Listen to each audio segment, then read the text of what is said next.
Source of electrical energy है, जो कि एनर्जी प्रोवाइड करता है, प्रोवाइड्स किसको? इलेक्ट्रिकल सर्किट को। इलेक्ट्रिक सर्किट को ये इलेक्ट्रिकल एनर्जी प्रोवाइड करता है। सेल में जो सेल हम जनरली पढ़ने जा रहे हैं उसमें इलेक्ट्रोकेमिकल एनर्जी के फॉर्म में एनर्जी स्टोर रहती है और वो फिर इलेक्ट्रिकल एनर्जी के फॉर्म में कन्वर्ट होती है। ठीक है, तो एक सोर्स सेल को एक तरह से हम लोग बैंक समझ सकते हैं, एनर्जी का बैंक।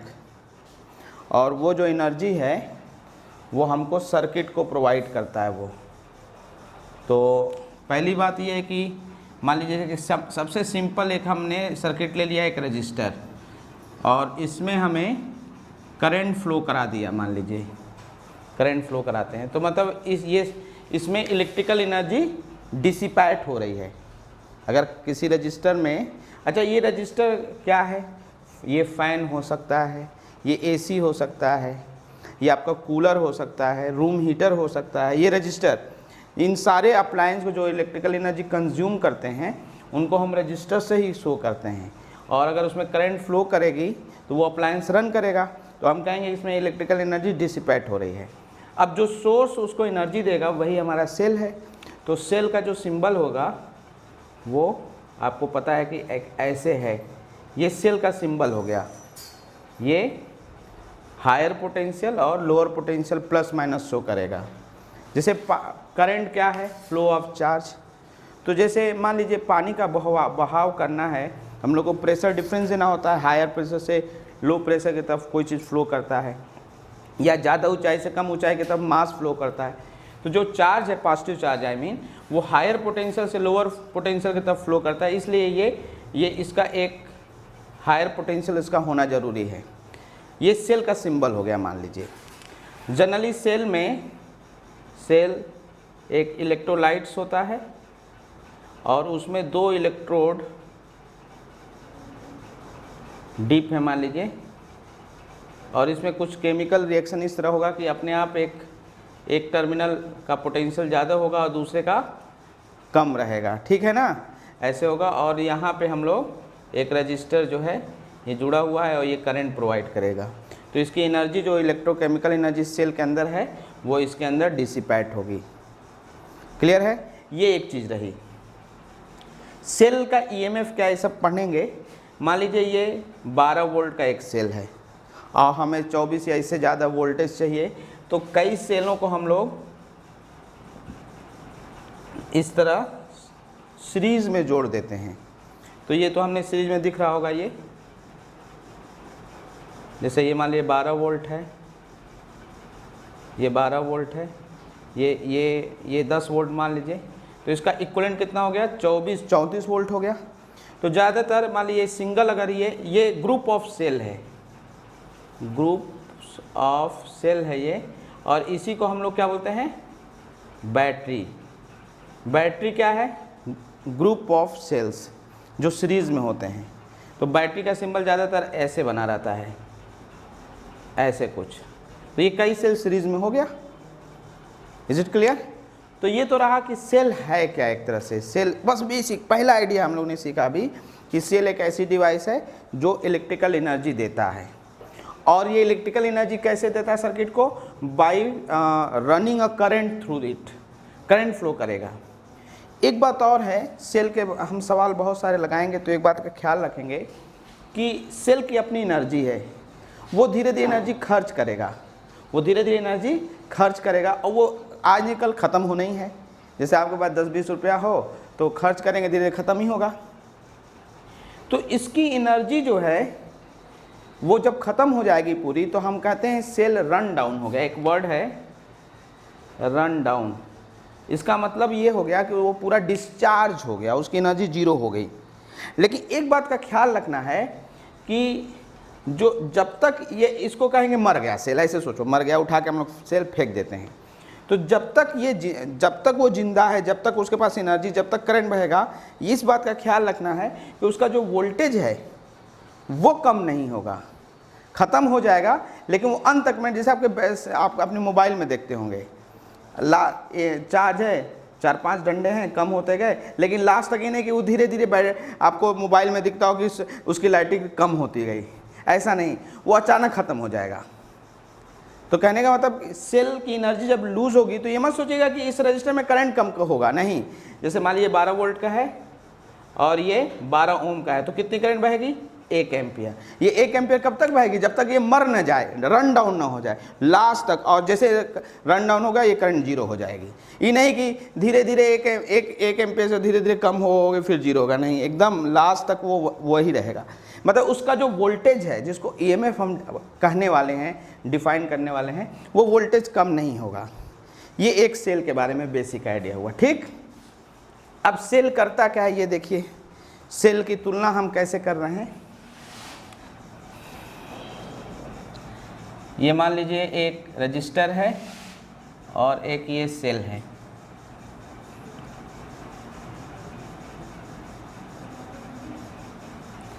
और हम एक मान लीजिए ये एक वेज है और बहुत सारे ये मास हैं जो ग्रेविटेशनल फील्ड की वजह से नीचे अपना सरक रहे हैं। तो एक बार यहाँ ये सरक जाएंगे तो यहाँ जब आ जाएंगे ये, तो ये फिर यहाँ ऊपर कैसे जाएगा, ये ऊपर कैसे जाएगा। ये एक एजेंट है यहाँ पे, ये एजेंट है, ये इसको उठा के यहाँ पे रखेगा। तो जब एक बार ऊपर ये चला गया मास, तो ये अपने आप नीचे आएगा यहाँ पे।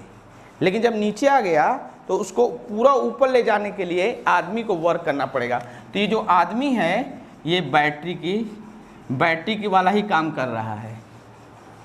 तो मतलब ये है कि जब एक बार चार्ज यहाँ से, मान लीजिए ये करंट आई है, कोई चार्ज है यहाँ से, चार्ज यहाँ पे है, ये चार्ज ऐसे यहाँ गया तो ये खुद हायर से लोअर अपने आप यहाँ चला जाएगा। जब चार्ज यहाँ पे रहेगा Q इस जगह पे, तो उसके पास ये हायर पोटेंशियल है। मेरी बात समझिए पहले एक बात, ये मान लीजिए V वोल्ट है, ये टर्मिनल है, ये पॉइंट मान लीजिए A है, ये पॉइंट B है, तो इसका पोटेंशियल B से ज़्यादा होगा, VA का पोटेंशियल VB से ज़्यादा है, और VA माइनस VB कितना है? V के बराबर है। तो जब चार्ज A पे था तो उसकी एनर्जी कितनी थी? QVA। जब वो B पे पहुंच गया तो उसकी एनर्जी कितनी है? QVB। तो चूंकि VA बड़ा है तो जब, यानी उसकी एनर्जी जो है वो यहाँ पे इस जगह पे उसकी एनर्जी ज़्यादा है। जब यहाँ चला गया वो, तो उसकी एनर्जी कम हो गई। तो एनर्जी में जो लॉस हुआ वो इस रजिस्टर में हीट के फॉर्म में हुआ। या अगर ये अप्लायंस है, AC है, ये तो AC में एनर्जी खर्च हुई। तो जब चार्ज यहाँ से यहाँ जाता है तो उसकी एनर्जी कम हो गई, तो वो यहाँ आ गया फिर, यानी अब उसको इस लोअर से इस हायर पहुँचाने का काम इस आदमी की तरह वाला है। जैसे यहाँ से यहाँ तो अपने आप मास चला गया, लेकिन ये आदमी ना मास को ऊपर पहुँचाएगा। तो ये आदमी जो है यहाँ पे पहुँचाएगा, वर्क करेगा, तो एनर्जी देगा उसको। मान लो यहाँ से H हाइट उठाया तो कितना एनर्जी दिया? mgh। फिर वो डिसिपेट हो गई इसमें, फिर ये आया, फिर mgh वर्क किया। तो लगातार ये वर्क करेगा तो ये मास गोल गोल एक साइकिल में घूमेगा। उसी तरह चार्ज के साथ है, चार्ज यहाँ से यहाँ जब आएगा तो ये बैटरी वर्क करके फिर उसको हायर एनर्जी दे के यहाँ पहुँचाएगी, एनर्जी बढ़ गई, फिर वो एनर्जी यहाँ डिसिपेट हो गई, फिर ऐसे घुमाएगी। तो एक कूलाम चार्ज को एक पूरे लूप में घुमाने के लिए बैटरी को किस जगह वर्क करना पड़ता है? इसी जगह। जो यहाँ वर्क करेगा फिर वो अपने आप पूरा घूम लेगा। तो जो वर्क करेगा वही उसका EMF होता है, यानी कि वर्क डन और एनर्जी प्रोवाइडेड, वर्क डन और energy provided by a cell ना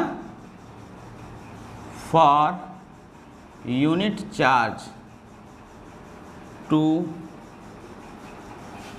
to move it in a complete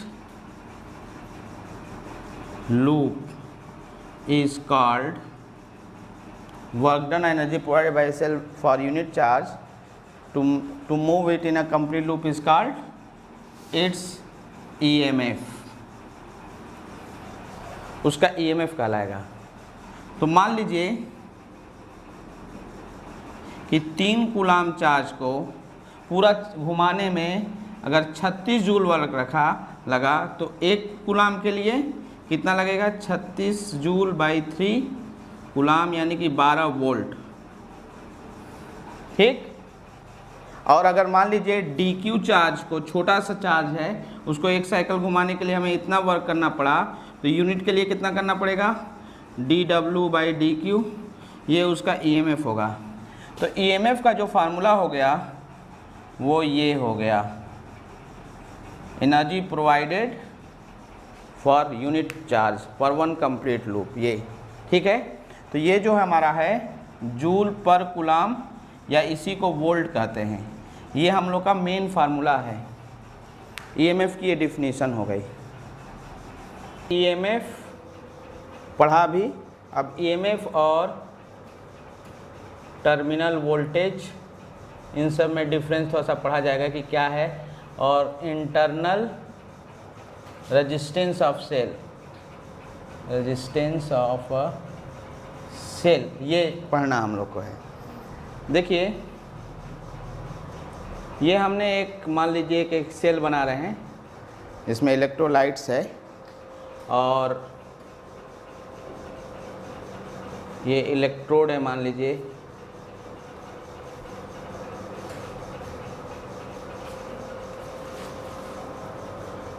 ये एक एक्सटर्नल रेजिस्टेंस है R, ठीक है बच्चों, और इसमें करंट आई जा रही है। इस एक्सटर्नल रेजिस्टेंस को लोड भी बोलते हैं। जो भी एनर्जी कंज्यूम करता है वो लोड कहलाता है, ठीक है। और लोड जितना ज़्यादा रहेगा उतना ज़्यादा एनर्जी कंज्यूम रहेगा, और लोड ज़्यादा रहेगा एनर्जी ज़्यादा कंज्यूम है, इट मीन्स रेजिस्टेंस भी ज़्यादा है। तो resistance is opposition to the flow of current, और जहाँ भी अपोजिशन रहेगा वहाँ एनर्जी का लॉस होना तय है।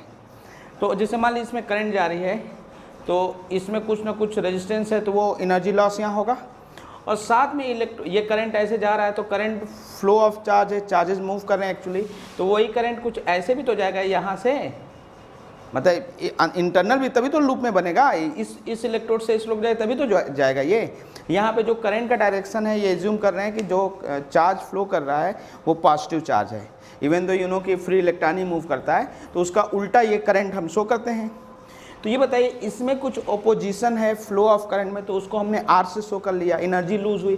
क्या यहाँ इलेक्ट्रोलाइट्स के अंदर जो फ्री इलेक्ट्रॉन मूव कर रहे हैं वो भी तो, इलेक्ट्रोलाइट्स भी तो उनको अपोज करता है, तो कुछ एनर्जी यहाँ भी लूज होगी। तो जो एनर्जी सेल देता है, प्रोवाइड करता है, वो यहाँ खर्च होगा और कुछ इसके अंदर खर्च हुआ। एग्री? तो ये बताइए जब विद इन द सेल भी कुछ लॉस हो रहा है, विद इन द सेल भी कुछ लॉस हो रहा है एनर्जी का, तो हम ये नहीं कर सकते कि सेल के अंदर भी अपना एक छोटा सा रेजिस्टेंस है, क्योंकि रेजिस्टेंस खड़ा ही होता है लॉस को दिखाने के लिए। तो अगर within the cell loss है तो हम ये भी मान के चलते हैं कि सेल के अंदर भी एक रेजिस्टेंस है, ये इंटरनल रेजिस्टेंस कहलाता है। ठीक। अगर ये इसको स्मॉल r से शो कर लेंगे इंटरनल रेजिस्टेंस को, अगर ये रेजिस्टेंस, अगर इंटरनल रेजिस्टेंस 0 है, सेल के अंदर अगर लॉस ही नहीं है, तो ये बहुत अच्छी कंडीशन है। ये आइडियल सेल के लिए है, जिसका इंटरनल रेजिस्टेंस 0 रहेगा वो आइडियल सेल कहलाएगा, आइडियल सेल रहेगा। ठीक। तो अब एक चीज़ बताइए, हम इसको कैसे सर्किट में शो करेंगे। ये हम लोग का एक्सटर्नल रेजिस्टेंस हो गया और ये सेल था, सेल के अंदर इंटरनल रेजिस्टेंस है, उसको हम शो करने का तरीका है इसके किसी भी साइड एक छोटा सा ऐसे रेजिस्टेंस दिखा देते हैं। ये R हो गया, ये इसका EMF हो गया, और यहाँ पे ऐसे ऐसे डॉट के फॉर्म में एक रेक्टेंगल बना देंगे कि भैया जो इंटरनल रेजिस्टेंस है वो विद इन द सेल है, ये लॉस। तो चूंकि करंट ऐसे ऐसे जा रही है वही इसके अंदर होके जाएगी, तो रेजिस्टेंस इसके आगे ये वाला पड़ेगा। तो कहने का ये मतलब कि जो करंट यहाँ से इसे जा रहा है वही करंट अंदर भी जाएगा, इसलिए ये दोनों सीरीज में मान के चलिए। ठीक। आइडियल सेल के लिए इंटरनल रेजिस्टेंस क्या होगा? 0। लेकिन अगर R 0 नहीं है तो वो रियल सेल होता है, रियल सेल हो गया। अब एक चीज़ बताओ, सेल का ये 2 पॉइंट आप देख रहे हैं जो एंड है, ये A और B है, इस जगह से चलते हैं और यहाँ तक चलते हैं, इस जगह से यहाँ तक सिर्फ B से A तक चलते हैं। तो सबसे पहले हमने लिखा VB, इस जगह चले उसका पोटेंशियल लिखा, फिर करंट के लॉन्ग चलने तो क्या लिखेंगे? IR। अब फिर उसके आगे क्या लिखेंगे बताइए? पोटेंशियल बढ़ रहा है प्लस E और आगे A पे, तो इक्वल टू VA लिख दिया। तो अब एक चीज़ बताइए, VB को इधर लेके जा रहे हैं, VA माइनस VB बराबर E माइनस IR। तो ये जो डिफरेंस है VA माइनस VB, इसको हम बता दे रहे हैं आपको, VA माइनस VB को V लिखते हैं, और तो ये हो गया V बराबर E माइनस IR। ये कहलाता है इन सेल के जो टर्मिनल हैं उनके क्रॉस पोटेंशियल डिफरेंस, तो ये कहलाता है terminal voltage. Terminal voltage V बराबर IR। अब एक चीज़ बताइए, सबसे पहले हम इसको क्या सोच रहे थे? E को, ये एनर्जी था, ये एनर्जी था किसके लिए? यूनिट चार्ज के लिए था, बोलिए। ठीक, अब वही चीज़ यहाँ पे अगर हम इस इक्वेशन के लिए देखें तो E एनर्जी सेल ने दिया। मान लीजिए ऐसे समझते हैं ऐसे, मान लीजिए मेरे पास एक नौकर है, हमको सामान मंगाना है, सब्जी मान लीजिए मंगानी है, हमने उसको दिया 20 रुपया, जाओ 20 रुपये का सामान लेके आओ। तो 20 रुपये का वो गया, 2 रुपया खा गया, चुरा लिया, 18 रुपये का सामान ले आया। तो जो हमें सामान मिला वो 18 का मिला, 20 का नहीं मिला। तो ठीक उसी तरह एक सेल है, उसका EMF 20 वोल्ट है, यानी कि वो 1 कूलाम चार्ज को घुमाने के लिए उसके पास कितनी एनर्जी है? 20 जूल। लेकिन वो 20 जूल जब घुमाने गया तो 2 जूल उसके अंदर ही खर्च हो गया, तो जो बाहर की देने के लिए एनर्जी बची वो 18 बची। EMF उसका है 20, IR हो गया 2, जो बचा वो 18 हुआ। तो टर्मिनल वोल्टेज क्या होता है? वो है जो एनर्जी वो बाहरी एक्सटर्नल लोड के लिए देगा। तो टर्मिनल वोल्टेज जो होता है EMF माइनस IR होगा, ठीक है। तो टर्मिनल वोल्टेज क्या है? Potential difference across its terminal ना, पोटेंशियल डिफरेंस तो EMF टर्मिनल वोल्टेज है, ठीक। और EMF समझ नहीं आ गई? टोटल जो एनर्जी वो देगा, टोटल एनर्जी जो 1 कूलाम के लिए देगा, उसमें जो इंटरनल जो लॉस होगा इलेक्ट्रोलाइट्स के अंदर जो माइनस कर देंगे, जो बचेगा वो बाहर सर्किट के लिए रहेगा। एक बात और बता दें, अगर एक सेल ओपन सर्किटेड है, ओपन सर्किटेड है, ये सेल है, इवन दो वो रियल सेल है, उसका इंटरनल 0 नहीं है, ये इसका EMF है, तो इसमें करंट कितनी बहेगी? I बराबर 0 ना, कोई करंट ही नहीं बहेगी, क्योंकि करंट तब बहती जब क्लोज लूप होता है। तो अब एक चीज बताइए, V बराबर E माइनस IR और I की वैल्यू 0 कर दो, तो V बराबर क्या होगा? EMF। तो कभी कभी EMF की डिफिनीशन ऐसे भी दिया जाता है, EMF of a cell is defined as the potential difference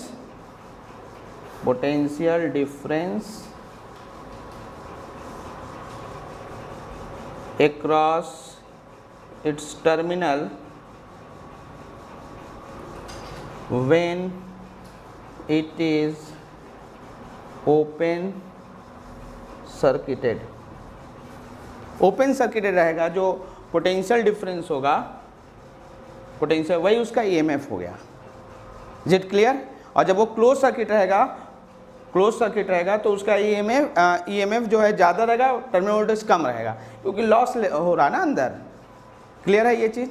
note कर लीजिए इसको। कितना होगा? तो आप I बराबर E/R+R होगा, बोलिए, ठीक है। टोटल रेजिस्टेंस सर्किट का R+R है और ये EMF है। ये चाहे ये जो है ना, ये उससे भी निकल जाएगा, KVL से। और चाहे तो सिंपल एक बात सोच सकते हैं कि एक ही लूप है, टोटल जो भी 2 रजिस्टर वो सीरीज में है, कैपिटल आर और स्मॉल आर, और ईएमएफ है तो net EMF upon total resistance. एक लूप के लिए एक ही फार्मूला होता है करंट का, किसी एक लूप में नेट ईएमएफ कितना है। एक लूप में अगर कई सेल हो ना तो उनको देखो सीरीज में है तो E1 plus E2 plus E3 net EMF upon जो भी रेजिस्टेंस है सब सीरीज में तो जोड़ दो। खैर ये एक हो गया। अब इसमें एक चीज़ बताओ, तुम इसको तो चेंज कर सकते हो, अगर इसको बढ़ाओ तो करंट की वैल्यू घटेगी। तो ये जो रजिस्टर है एक तरह से करंट कंट्रोलिंग रजिस्टर है, इसको खूब बढ़ा दो करंट खूब कम हो जाएगी। खैर करंट को आर से कंट्रोल किया जा सकता है। अब आते हैं टर्मिनल वोल्टेज वाला इक्वेशन पे, E माइनस आई आर। इसमें ये और ये तो बदलेगा नहीं, लेकिन करंट को हम बदल सकते हैं, उसकी चाबी हमारे पास है कैपिटल आर, तो इसको चेंज करके ये बदला जा सकता है। तो अगर हम एक ग्राफ बनाएं, एक्स एक्सिस पे आई है और वाई एक्सिस पे टर्मिनल वोल्टेज है और हमारे पास आई माइनस आर है, तो कुछ ये अगर y equal to A minus B X वाले तरह है, ये स्ट्रेट लाइन का इक्वेशन होगा।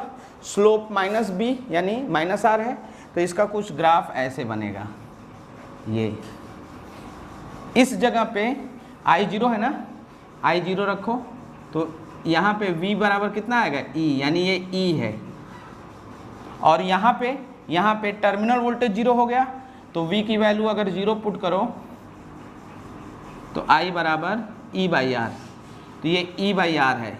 इस ग्राफ में V और I वर्सेस ग्राफ जो है V वर्सेस I, उसमें कहाँ पे ये काटा तो ये E है। जैसे क्वेश्चन ऐसे दिया रहता है, एक एग्जांपल दिखाएं, जैसे ये I है ये V है और ऐसे बना दिया, यहाँ लिख दिया ऐसे 2 वोल्ट 4 वोल्ट 6 वोल्ट, यहाँ करंट ले दे 0.5 1.0 1.5।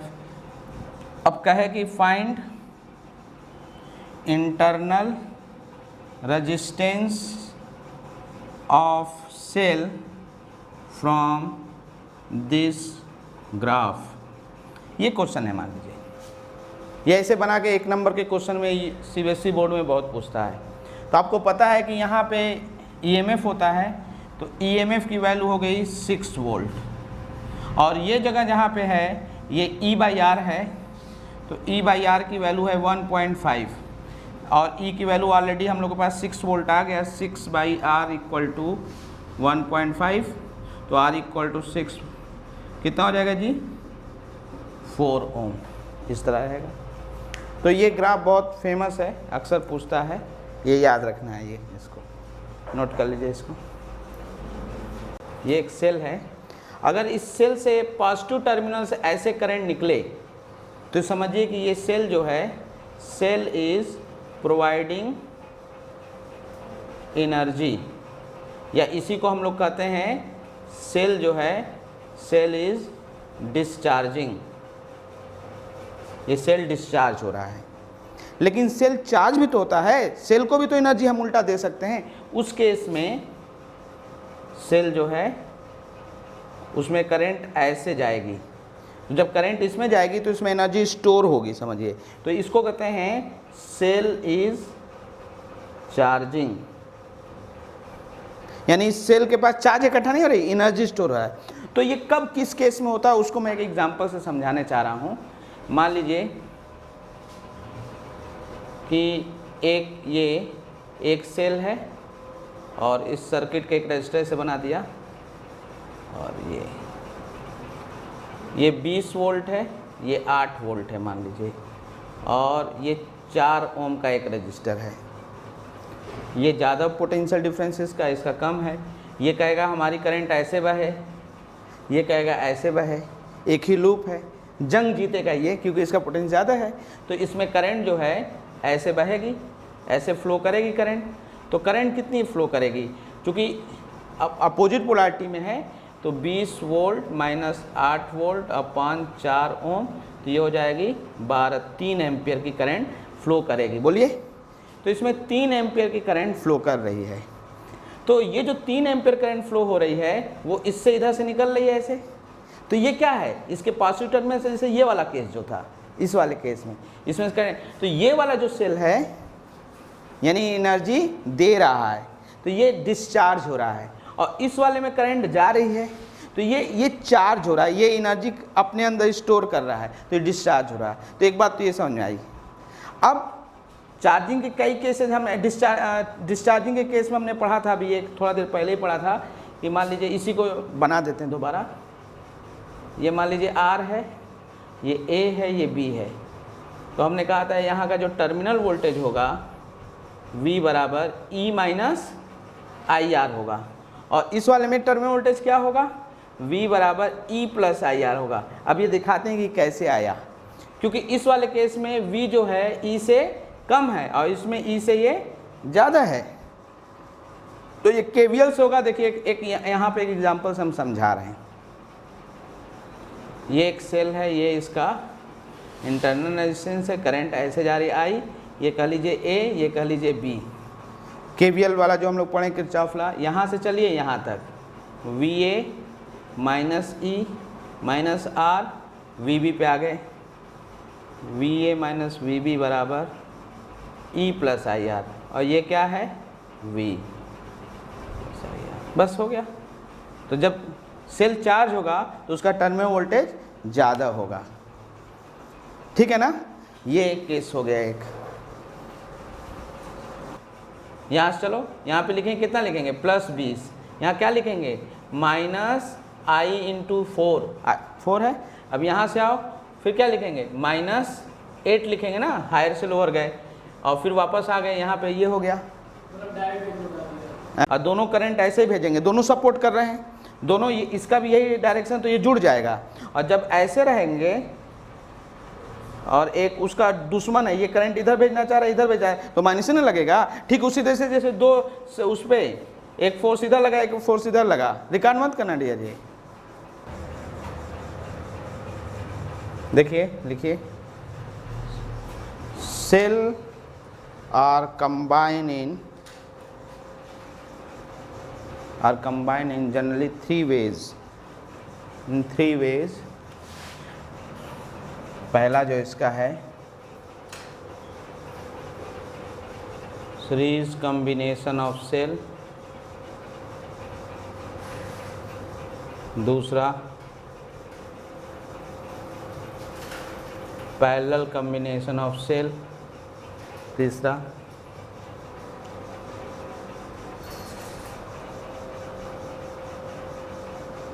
You can say mixed combination. Mixed में सीरीज पैरेलल दोनों यूज होंगे, ठीक है। तो सबसे पहले इसमें हेडिंग डालना हम लोग को है मोटे अक्षरों में, इसको मिटा के सीरीज कॉम्बिनेशन ऑफ सेल, इसको हम लोग को पढ़ना है सबसे पहले, सीरीज कॉम्बिनेशन ऑफ सेल। तो सबसे पहले 2 सिंपल सेल लेके चल रहे हैं, 2 या 3 ले लेते हैं।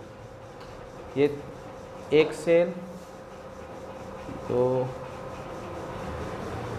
ये 3 सेल हैं, अलग अलग EMF और इंटरनल रेजिस्टेंस के,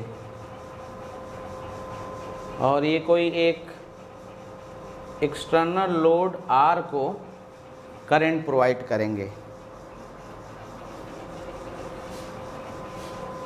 करंट मान लीजिए I है इसमें।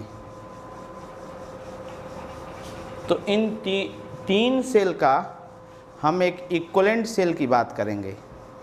इक्विवेलेंट सेल का क्या मतलब हुआ कि अगर एक इसके जगह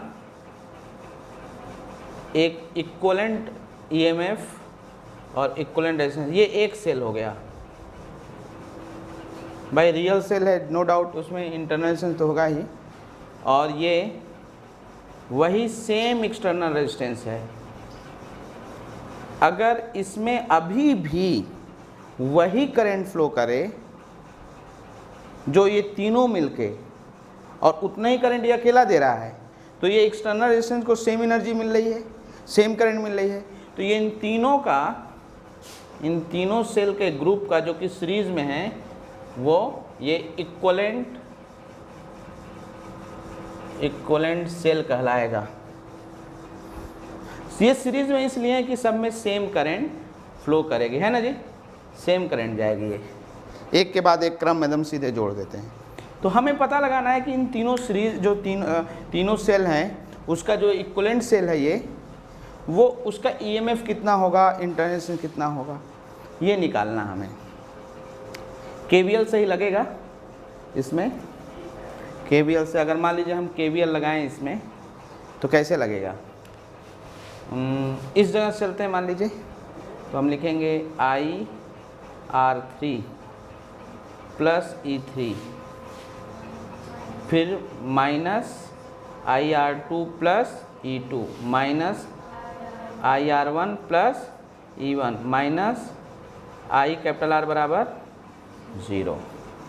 ठीक है, तो इसको ऐसे लिखा जा सकता है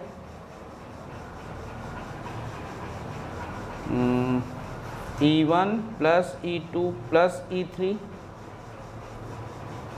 minus IR1 plus R2 plus R3 minus capital R बराबर 0। तो I की वैल्यू ऐसे निकाला जा सकता है E1 plus E2 plus E3 whole upon, इसको इधर ले आए या नीचे करिए, तो R प्लस ये आ जाएगा। और यही करंट इसके लिए निकालें तो I बराबर होगा E equivalent upon R plus R equivalent. अब इन दोनों इक्वेशन को कंपेयर करिए, इन दोनों इक्वेशन को, तो आपको क्या दिख रहा है? डायमेंशनली सोच रहे, ऊपर EMF है, यहाँ भी वो है, तो इक्वलेंट E इक्वलेंट बराबर कितना होगा? E1 plus E2 plus E3। Series में मतलब EMF जोड़ देते हैं। और R इक्वलेंट कितना होगा? R1 plus R2 plus R3। अब इसी को जनरलाइज भी हम कर सकते हैं। जनरलाइज का मतलब कि अगर मान लो n सेल हो तो, ठीक, तो चलिए इधर देख लीजिए एक बार कि late n sales E1 E2 E3 En, ये उनका EMF है विद इंटरनल रेजिस्टेंस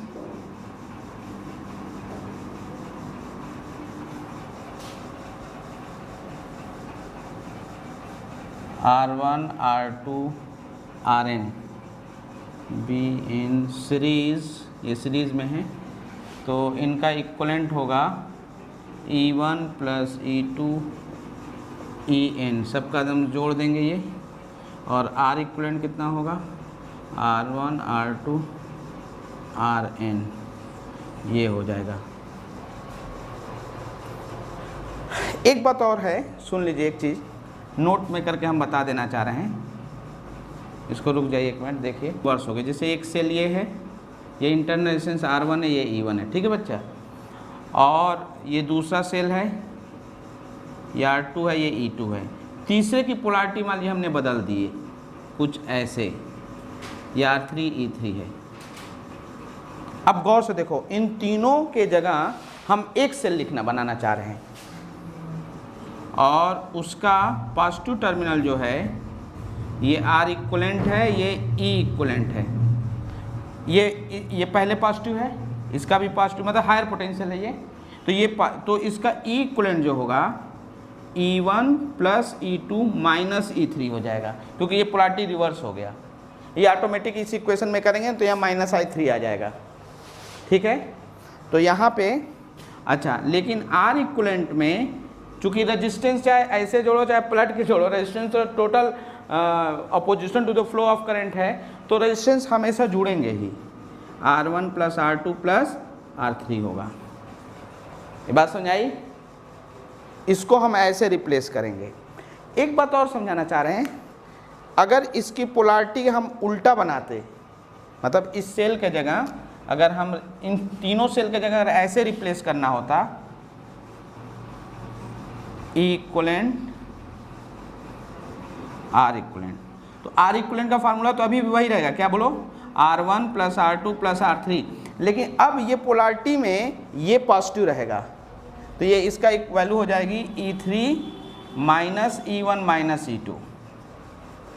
तो हम सेलों को रिप्लेस करेंगे जब, इस बात का ख्याल करेंगे पोलैरिटी वाला, जैसे जितने सेल हैं तो आप वैसे ज़्यादातर प्रैक्टिस में क्या लाते हैं, जो ज़्यादा जिनकी पोलैरिटी एक ही तरफ होता है उसी की तरफ करते हैं। जैसे मैं एक छोटा सा और एग्जांपल लेते रहा हूँ, देखो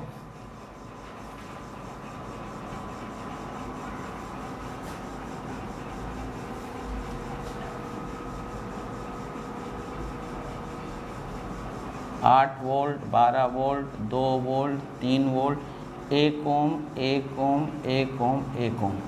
अब हमें एक आइडिया लग रहा है कि जो इधर की पोलैरिटी है वो वाले उनकी वैल्यू सम ज़्यादा है, ये 20 हो रहा है, और उल्टे पोलैरिटी वाला करीब करीब 5 हो रहा है, तो हम ज़्यादा प्रेफरेंस इधर वाले को देंगे।